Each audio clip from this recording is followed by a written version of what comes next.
Hey everybody, what's up? Welcome back to the channel. And as you can see, we've got a lot going on here, so we're going to dive into it. Last time, I talked about the work that I would be doing to 6422 and 6416. And as you can see from here, we are deep into that work, replacing a lot of stuff, upgrading certain things. Excuse me. And one thing that I've been working on is the cabs. Whoops, that one I actually can't. Sorry. So one of the railings is actually glued on in this spot, so I couldn't pull it off of there without ruining it. So you guys can see I have upgraded this cab with one of the 3 window pane all-weather windows. Now I'm glad I went and I double-checked my photos before going much further, because 6416 actually does have just a standard double pane all-weather window just like that, but 6422 does have the extended all-weather window on it. So pulled the old one off, got that one in its place, glued on very nicely, very clean job. No damage to anything really. And something else that I'm upgrading on these is the warning beacons. Excuse me guys, I'm dealing with some throat stuff today. I have over here a whole set of some parts. If I can get that open one-handed. She's a little stuck. There we go. Alright. So I've kind of got some oddball stuff in here. And these were the old warning beacons off of there. One of them had a bit of a flatter lens on it. This one over here compared to this one. Kind of wanted to regulate those, and then plus I was wrong when I said that I thought the warning beacons were LED. They were not LED. They were an incandescent bulb that was up into the little housings. Both of these are the same style, the ones that I just showed you. These are just the newer clear lenses on these ones. So each cab is getting a new warning beacon up top. They'll be a little bit more clear. And I do have the LED situation figured out for these. Basically using the LED setup that came out of the locomotives that I partsed out for these two. The only thing is, these are older. And the number boards don't have a pass-through. So these LED sections here, you guys can see the 2 in the middle for the headlight, and then the 2 off to the sides. Those were meant to light up number boards.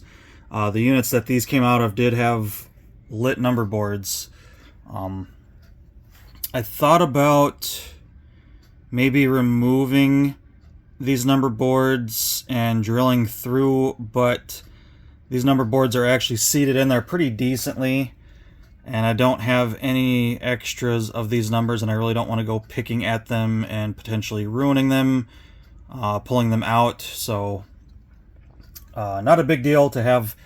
I'm not as long as the headlights work, I'm not too worried about number boards being lit up. So tried to figure out a way to where I could just have the 2 middle ones light up without the ends, and I actually figured out how to light up just the ends without the middle, but I can't have the middle without the ends lit up. And so I might have these set back just a little bit and let those other LEDs kind of light the cab up potentially. We'll kind of see how that goes. But these, as you can see, they do not go, if I can get that to focus, they don't extend very far, so they're not going actually into the headlight housing itself. I actually have little inserts on that damn container that I just closed again here. Just leave it open. I have these little inserts in here that actually came out of those locomotives that I parted out. That ain't gonna focus. There we go. So basically these are just gonna slide into the holes. I will have to make sure they don't fall out somehow without getting any messy glue to fog them up. Might do some real thin super glue to just daintily secure those in place. But basically the LED will be backed right up to that, and the light will shine through. And that's how the locomotives that I disassembled, that's how they got their lights through. So that's how we're going to do it. That kind of saves me some headaches on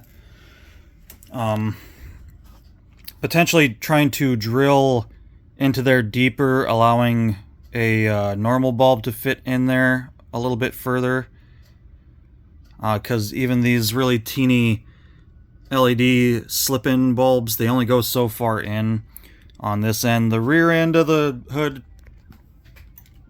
it's not an issue because it's a fairly shallow piece in the shell. You literally just have the wall of the shell itself plus the housing there.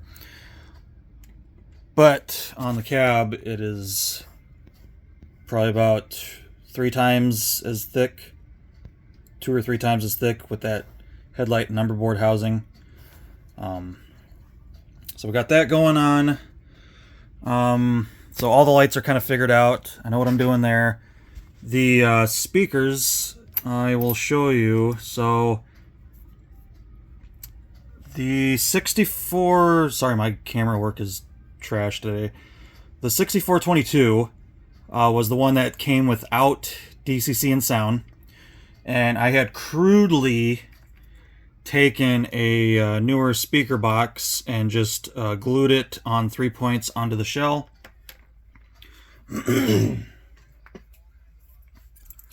I had glued it there, and there, and luckily I didn't go too crazy with the glue because now I can clean that up. And I am going to be using these new inserts that came out of the donor locomotives. This is the older insert that came out of the other unit here, 64-16. And that's just one of the older, not really old, but it's a single speaker setup. A little different from the little square cube dual speakers. So to make these both basically have the exact same sound quality, I'm going to set this aside and save this for a rainy day different project at some point.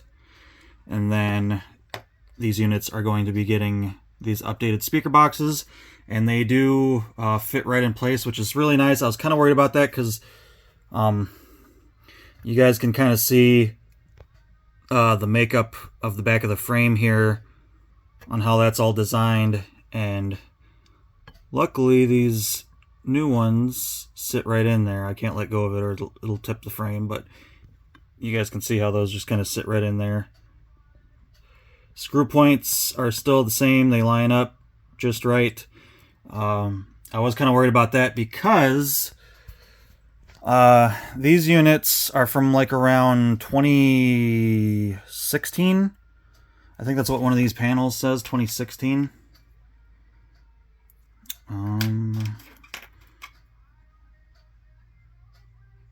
Yeah, so here's the panel that came out of the unit that actually had the DCC and sound in it from the factory. You can see it's 2/19/16.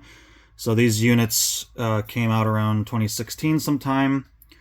And here is the panel that I had in the other unit. It was a significantly older one, 9/8 of 2011. And this panel actually came out of a DD40, like I had said before, so that's going to go back in the DD40, so it's kind of nice to get that back. I can kind of fix that back up. So you guys can see where my issue was of having 2 different eras of panels. Neither one of these panels started up at the same speed, and of course the one was just the incorrect sound completely. Like I said, it didn't sound terrible. It was pretty close, but was not the right sound for these units. And as you guys have seen in the past, I try to get as close as I can with some of the sound if I can get exact sound. Now these panels are that are going in here are out of GP40-2s, so they are going to 100% have the correct sound. And we are going to replace the motors. Yes, there's nothing wrong with these Roku motors, or Roku. I have a Roku upstairs, so I like to call these Roku motors Roku motors in here. Those are going to get replaced with these newer motors that have nothing but test miles on them. Same thing with the trucks. I am going to, so I can't swap the truck frames because they're weathered, but the gearboxes are not. So what I'm going to do is, I checked and nothing's changed between these ones from 2016 and the ones from 2024. So these frames are going to just come off of these, and I'm just going to swap them onto the newer gearboxes with the newer wheels. And then, like I talked about before, I am going to have to, my little pointer here, I'm going to have to unsheath these solder joints on the front truck right here, take off these shorter leads, and replace them with one of these longer leads right here, so that way I can get back, I can reach back to the panel there. So my next step is probably going to be prepping all that stuff for all the swapping, get my soldering iron out and do the wire swaps on those, get the hopefully I can, sometimes I'm lucky enough to save these little wire, the shrink tubing on the wire there, and slip it back into place. So hopefully I'll be able to save those and slip those back into place after I get the soldering done.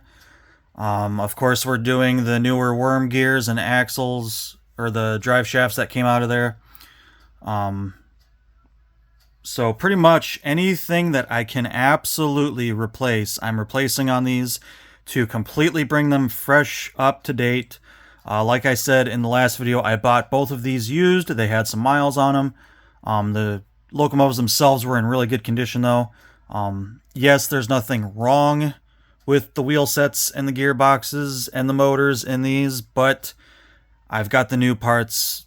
I'm going to swap them over just that way. These are basically going to be brand new locomotives, minus the older shell and some of the weathered frame and stuff like that. So really doing a big upgrade on these two, and I'm pretty happy about it. These are going to run fantastic. They're going to be able to run very well with my GP40s, my other GP40s, and my GP38-2s. They'll run good with my SD38s. If I want to run them with the Heritage unit, I can. If I want to do some goofy stuff. So I'm basically trying to get all this stuff to where I can easily match the units pretty quickly. And then like I've said multiple times in past videos, eventually I will do speed matching when I get to that point, but we are far from that point. So just for the sake of being able to run these on a layout, on my friend's layout at some point, I just want everything to be able to place it on the track, and it's going to run good on DC or DCC. So a lot of replacing parts. The LEDs was kind of a big thing to figure out. That was actually pretty simple to get that kind of straightened out. Luckily, the speakers fit, like I said, so that's going to be an easy swap out. Of course, the motors are going to be the same mounts. No big deal there. And yeah, that's it for this video, guys. I will probably bring you back maybe 2 more times on these units. I'm going to get all the frames completely assembled, and then I'll probably bring you back then, and then bring you guys back again when the locomotives are fully assembled, lights working and everything, and then we'll see them test run on my track here. So that's going to be it for this video, guys. Sorry it was kind of a choppy camera there. I was kind of not paying too much attention to where the camera was facing sometimes. Sorry about that. And but anyway, hope you guys enjoyed, and until next time, take care.